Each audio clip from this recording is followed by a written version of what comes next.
Madame, Monsieur, bonjour, merci de nous rejoindre tout de suite. Les titres de l'actualité. Retour sur la réunion du Conseil des ministres présidée par le président de la République, au cours de laquelle ont été abordés l'approvisionnement du marché national, les programmes pour plusieurs wilayas et la réalisation de stations de dessalement de l'eau à Tamnrasset et Tindouf.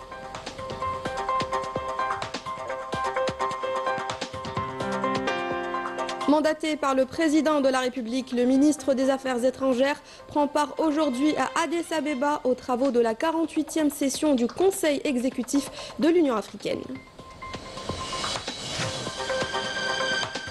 Les démolitions arbitraires se poursuivent au Maroc, laissant des familles entières livrées à elles-mêmes malgré les multiples appels à l'aide. Le reportage de cette édition met à l'honneur la musique andalouse avec l'association Al-Mosilia qui continue de perpétuer ce riche patrimoine musical. Bienvenue à tous. On commence ce journal avec le Conseil des ministres tenu hier sous la présidence du président de la République, Abdelmadjid Tebboune. La réunion a été consacrée au suivi des mesures d'approvisionnement du marché national en produits de large consommation durant le mois sacré de Ramadan et à l'état d'avancement des programmes complémentaires destinés aux wilayas de Khenchela, Tissemsit, Djelfa et Tindouf. Le président de la République a également ordonné la réalisation de 2 stations de dessalement de l'eau à Tamnrast et Tindouf. Sami Dakhli. 2 stations de dessalement de l'eau verront le jour à Tamanrasset et Tindouf avec un lancement des travaux prévus au cours du mois prochain. C'est ce qui a été décidé lors du Conseil des ministres présidé hier par le président de la République qui a insisté sur le caractère stratégique de ces 2 projets pour les habitants du Grand Sud algérien. Il est également question de réaliser une nouvelle station d'épuration et de traitement des eaux usées à Tindouf, destinée notamment aux projets agricoles prometteurs.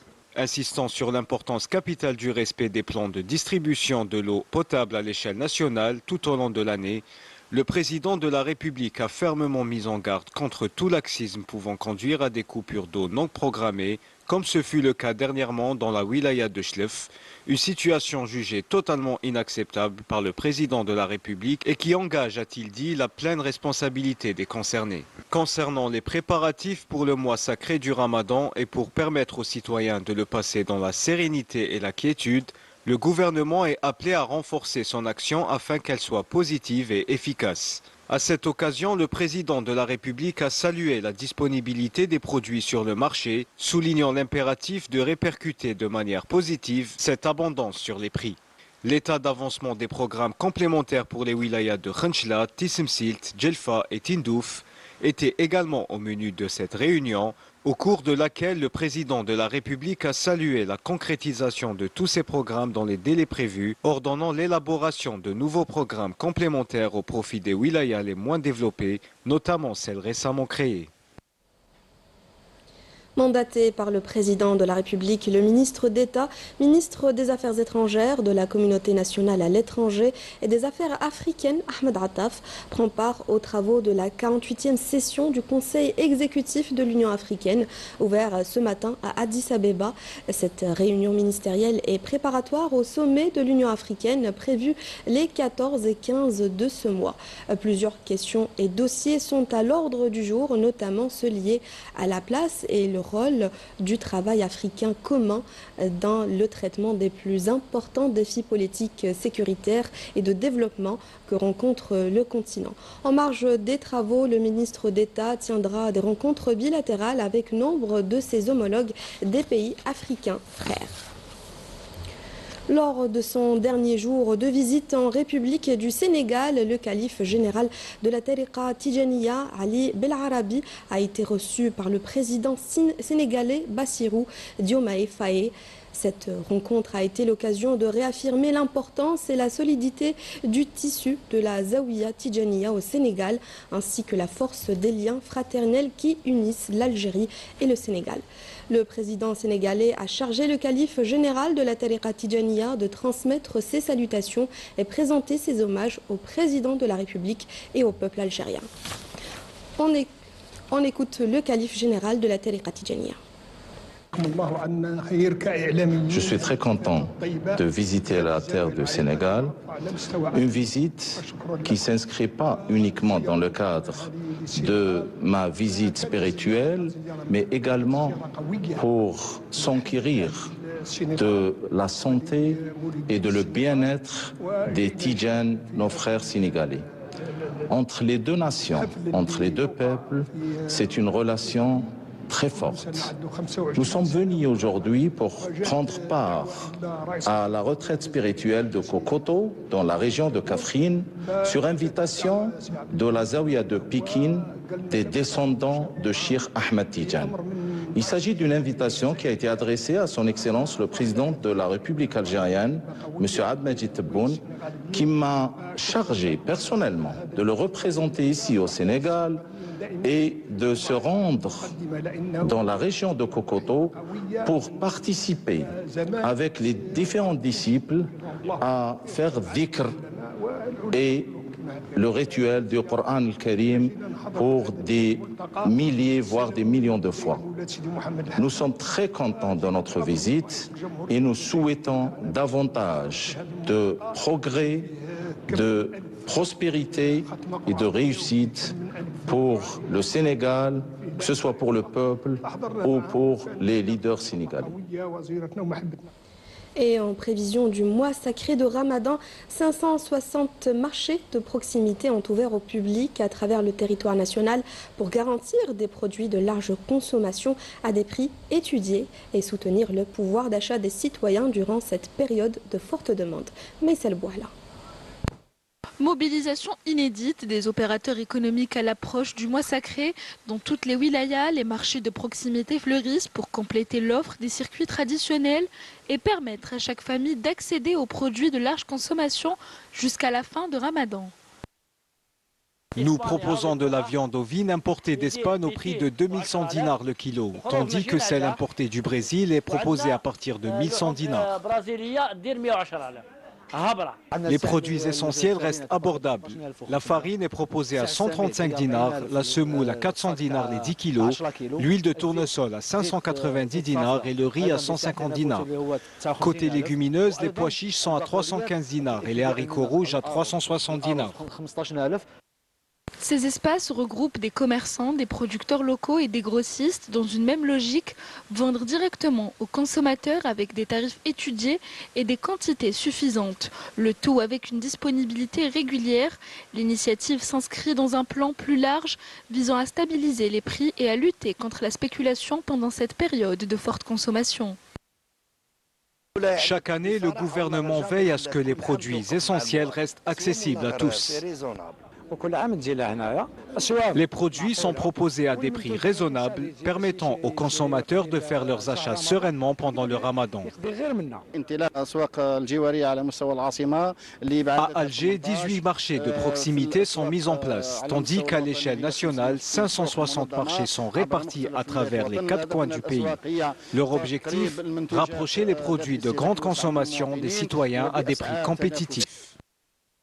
Face à l'augmentation naturelle des besoins des ménages durant le Ramadan, ces marchés de proximité deviennent un outil concret de soutien au pouvoir d'achat. Le circuit direct s'impose comme un rempart contre la flambée des prix, garantissant un marché plus stable et une consommation plus raisonnable.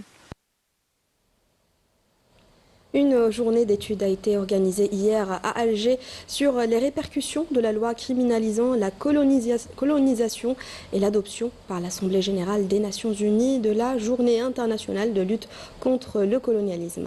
L'événement a été animé par l'Association internationale des Amis de la Révolution algérienne. Le compte rendu de Naïm Al-Wali. Le parachèvement du processus de décolonisation se fait inéluctablement à travers la reconnaissance des crimes coloniaux, selon l'Association internationale des Amis de la Révolution qui a organisé une journée d'études à cet effet. Ce texte également reconnaît que le colonialisme est un crime. Donc vous voyez qu'on s'inscrit en ligne droite dans le texte promulguée par l'Assemblée algérienne et confirmée sur le principe par le Sénat, en attendant qu'une relecture se fasse de certains articles, la colonisation est effectivement un crime contre l'humanité. Et qui dit crime contre l'humanité dit crime imprescriptible, c'est-à-dire qu'à n'importe quel moment, nous pouvons parler, discuter, revendiquer et faire juger au besoin. L'Algérie a pris une décision courageuse à travers les parlementaires, qui est celle d'établir une loi qui dénonce la criminalisation de la colonisation. Surtout qu'il y a beaucoup d'aspects de la colonisation qui sont totalement ignorés, à savoir que derrière ce qui est visible, c'est-à-dire les destructions, c'est-à-dire les assassinats, c'est-à-dire la destruction des biens, etc., il y a le rôle fondamental du financement de la colonisation par l'appareil financier judéo-chrétien. L'objectif de cette journée est de clarifier la portée de la loi sur la criminalisation du colonialisme et le rôle attendu de la communauté internationale pour situer clairement la responsabilité des anciennes puissances colonialistes dans les crimes coloniaux. Mon apport dans cette conférence, c'est de discuter d'un dernier document, la dernière résolution de l'ONU du 5 décembre 2025, qui a justement pour caractère de rendre la journée du 14 décembre de chaque année comme journée internationale de lutte contre le colonialisme sous toutes ses formes et sur toutes ses manifestations. Dans cette résolution, nous avons un élément nouveau qui vient d'intervenir, c'est-à-dire le rôle de la société civile. Donc cette résolution donne un pouvoir à la société civile de se manifester dans tout ce que nous venons de dire, c'est-à-dire dans toute cette lutte. La Grande Mosquée de Paris a présenté un glossaire inédit consacré aux notions fondamentales de l'islam.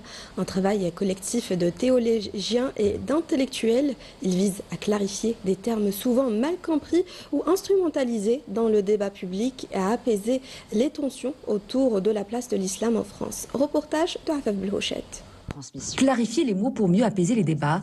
La Grande Mosquée de Paris a présenté un glossaire consacré aux notions fondamentales de l'islam dans le contexte contemporain. Fruit de plusieurs mois de travail, l'ouvrage a réuni imams, théologiens et personnalités de la société civile afin d'adopter des repères précis face aux nombreuses confusions qui entourent le fait religieux en France. Un travail qui, insistent ses auteurs, ne modifie en rien les fondements de l'islam.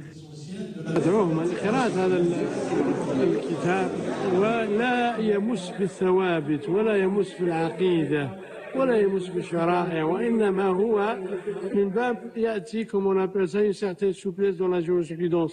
Mais en aucun cas ce glossaire rend l'illicite illicite et le licite illicite. Ça je le confirme et je cite. Cette démarche prolonge une méthode connue depuis les premiers siècles de l'islam, celle de la consultation et de l'effort d'interprétation face aux réalités nouvelles. Ce n'est pas plusieurs islams, mais l'islam a toujours, dès le début, on a eu la diversité de pensée, la diversité de vivre son islamité sur le plan de la foi et sur le plan aussi de l'excellence. Parce qu'on parle d'islam, mais n'oublions pas que c'est quand même le din, c'est la religion. Et l'islam est un des piliers de cette religion. Il y a l'islam, l'iman ou l'ihsan. Donc, la loi, la foi et l'excellence. Donc, cette notion qu'il y ait une diversité de compréhension par rapport aux madahib, les différentes écoles juridiques, on a eu dans l'histoire de l'islam plus de 52 madahib.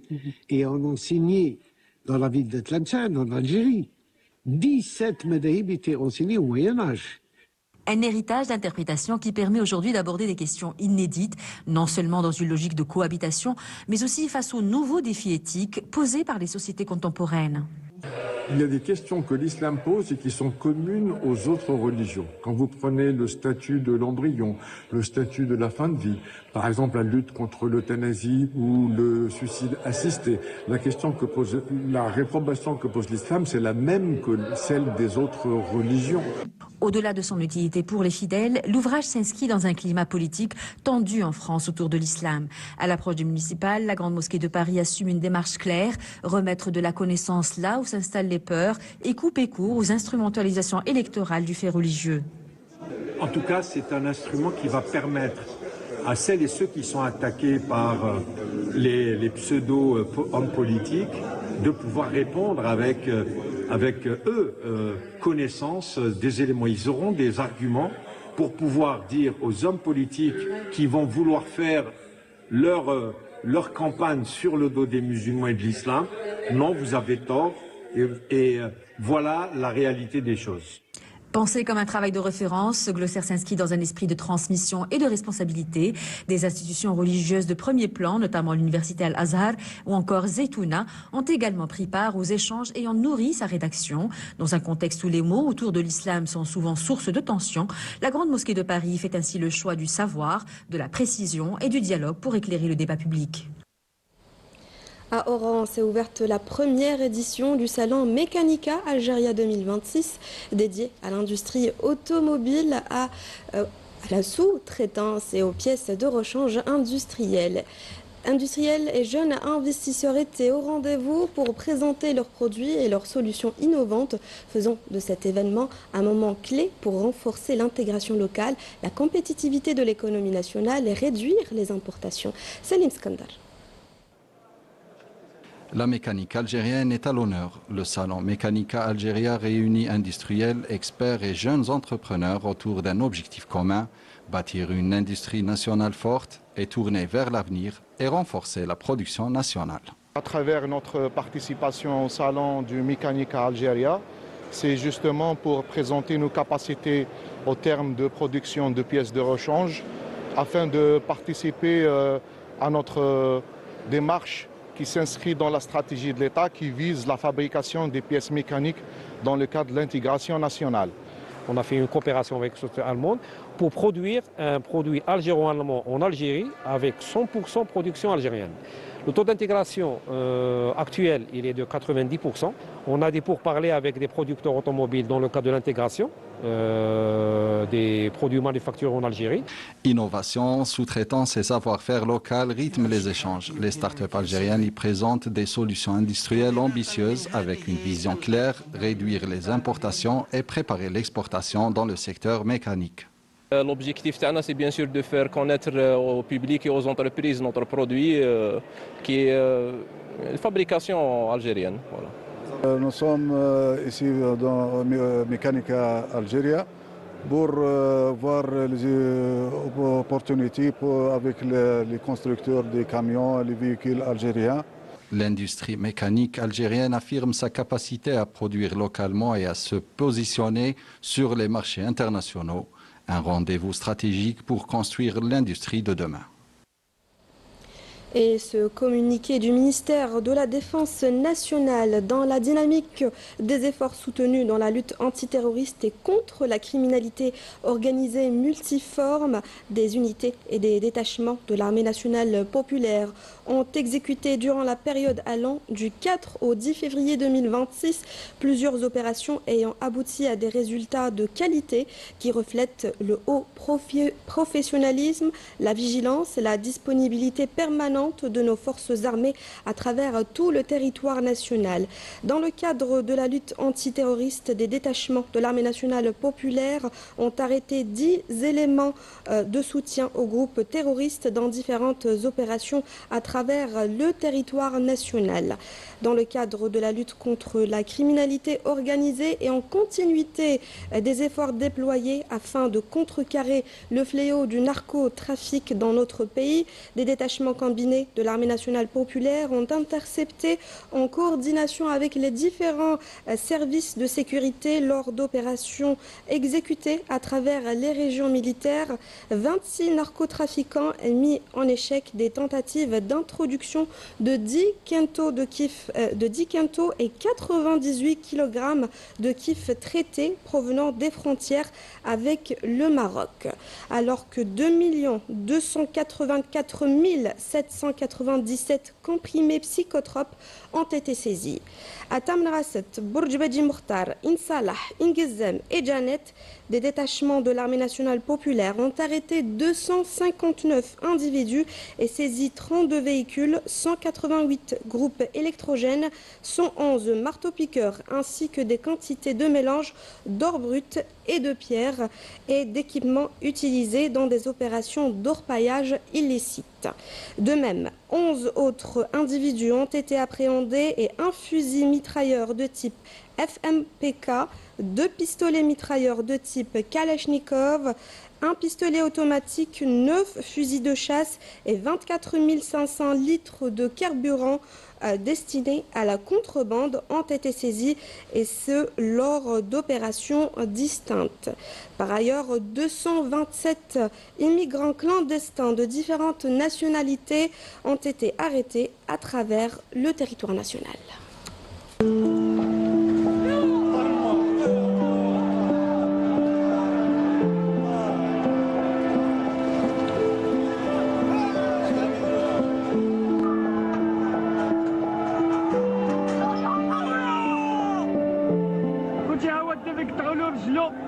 ها هو خوتي الدفي قطعوا له رجلو ها طاو عليه شوفوا رجلو فين راها طايره خوتي اللهم هذا منكر اللهم هذا منكر اللهم هذا منكر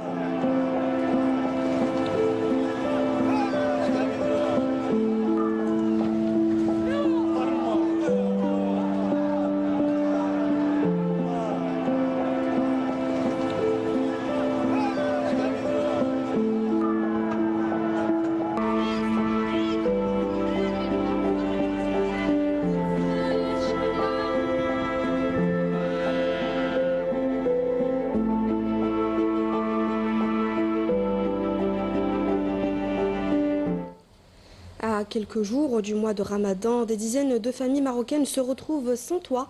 Leurs maisons démolies, sans préavis ni explication de la part des autorités. Déjà fragilisées par un pouvoir d'achat en forte baisse et un chômage qui touche de plus en plus de citoyens, leur appel à l'aide reste désespérément sans réponse. Raouf Hamouch. Au Maroc, les pelleteuses continuent de raser les maisons. Sous le regard impuissant de leurs propriétaires. Rien ne semble freiner ces machines de démolition, pas même les récentes inondations qui ont récemment touché le nord du pays. Des machines déterminées sur ordre du Marzen à jeter des familles entières à la rue, au mépris de la dignité humaine. Que Dieu nous vienne en aide, nous sommes abandonnés. Le gouvernement ne nous a même pas fourni de bougies. Et une bougie coûte 15 dirhams. C'est du vol. C'est quoi cette manière de nous traiter? C'est humiliant pour nous et honteux pour eux. Franchement, ça me fait mal au cœur. On nous a jetés à la rue. Nous vivons dans des conditions inhumaines. Nous sommes exposés à la gale, au pouls et à toutes sortes de maladies. Notre situation est chaotique. Nous sommes tous malades à cause de l'absence d'hygiène. Nous n'avons plus rien et nous sommes coincés dans cette misère. Il ne nous reste qu'une seule option, partir, traverser la mer, juste pour avoir peut-être une chance de vivre dignement. Quitter le pays pour une vie digne semble être la seule solution qui s'offre à de nombreux Marocains touchés par l'injustice du Marzen.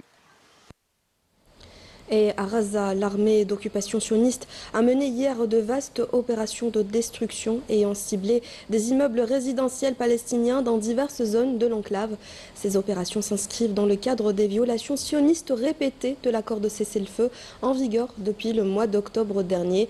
Pour rappel, depuis le 7 octobre 2023, l'occupation sioniste mène une guerre génocidaire dans la bande de Gaza, marquée par des actes de meurtre, de famine, de destruction, de déplacements forcés et d'arrestation, en défiant les appels internationaux et les ordonnances de la Cour internationale de justice exigeant l'arrêt de cette agression barbare. Sport avec la radio algérienne Cham 2 en langue amazigh qui a organisé son 4e forum des sports sous le thème Les sports porteurs de médailles entre moyens et performance. Un sujet qui suscite aujourd'hui le débat sur la régression des résultats lors des grands rendez-vous sportifs. Hakim Kchoud. Dans un souci de mettre la lumière sur les résultats de nos athlètes durant les championnats du monde ou les Jeux olympiques, la radio algérienne Chaîne 2 a tenté de répondre à cette question grâce à des spécialistes de l'athlétisme et de la boxe, deux disciplines qui ont toujours honoré les couleurs nationales lors des grands événements mondiaux. Avec la présence de la Hamadesh, entraîneur de boxe, Mohamed Flissi, boxeur algérien spécialiste des catégories moins 49 kg et 52 kg, qui s'est illustré lors des championnats du monde de 2013 à Almaty, ainsi que de Ahmed Boubrit DTN à la Fédération algérienne d'athlétisme et le consultant de la télévision algérienne Driss Hawes. Le débat s'est focalisé sur les raisons qui font que nos athlètes, malgré les moyens mis à leur disposition par l'État, n'arrivent pas à se maintenir dans le haut niveau et garder leur statut de favoris.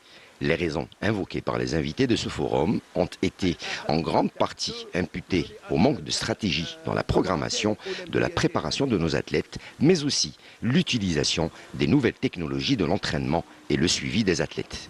Les moyens mis pour un championnat d'Afrique, pour les préparatifs d'un championnat d'Afrique, ou le jeu méditerranéen, ou le championnat arabe, ce ne sont pas les mêmes moyens mis pour la préparation des athlètes pour un championnat du monde des Jeux olympiques.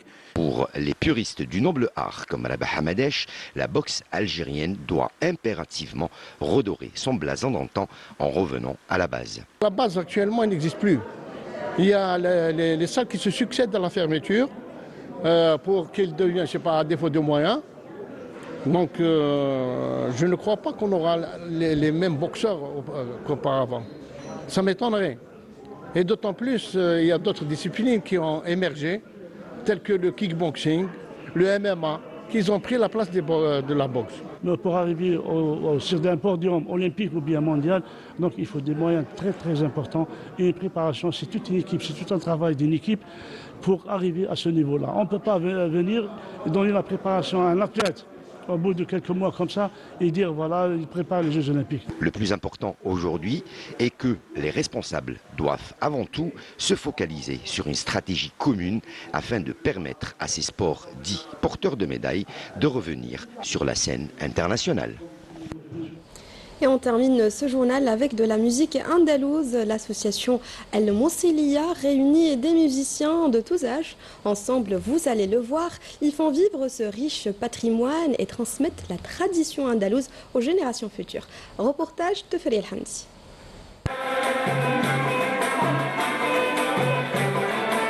Il est 19h. Rendez-vous au siège de l'association El Moussilia. Des musiciens de tout âge perpétue la musique andalouse, un héritage riche d'Espagne et d'Afrique du Nord, à travers des associations comme l'association El Moussilia, qui forme des talents.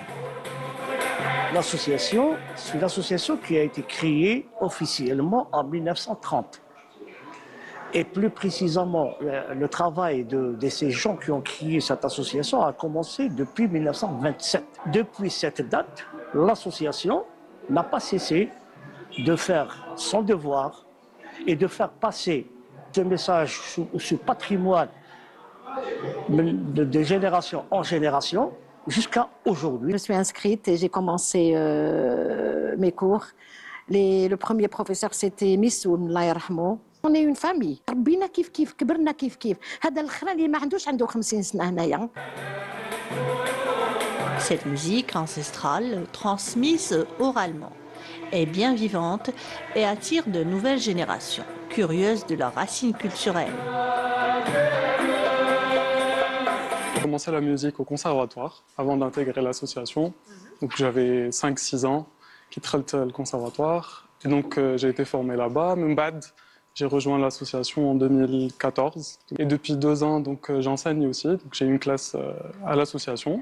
Ce sont mes parents qui m'ont inscrit, qui m'ont poussé à commencer la musique. Enfin, j'ai fini par intégrer la classe supérieure en 2020. Alors j'ai commencé très tôt, en 74, j'avais 8 ans, avec ma sœur aînée. Et on n'habite pas loin du quartier, on est l'Arabie Ben Mhidi, donc on est pratiquement à côté. Et donc on a commencé très jeune et on a apprécié parce qu'il y avait une certaine atmosphère. Moi, je suis le papa et le mari de Zohor. Et moi, ça a débuté بالقصايد تاع Sidi Abdelrahman. Mon père était قصاب Sidi Abdelrahman. Et donc, c'est la musique andalouse, qu'on le veuille ou non. De ces associations sont nées quelques-unes des plus belles voix de la musique algérienne qui constituent la nouvelle génération d'artistes.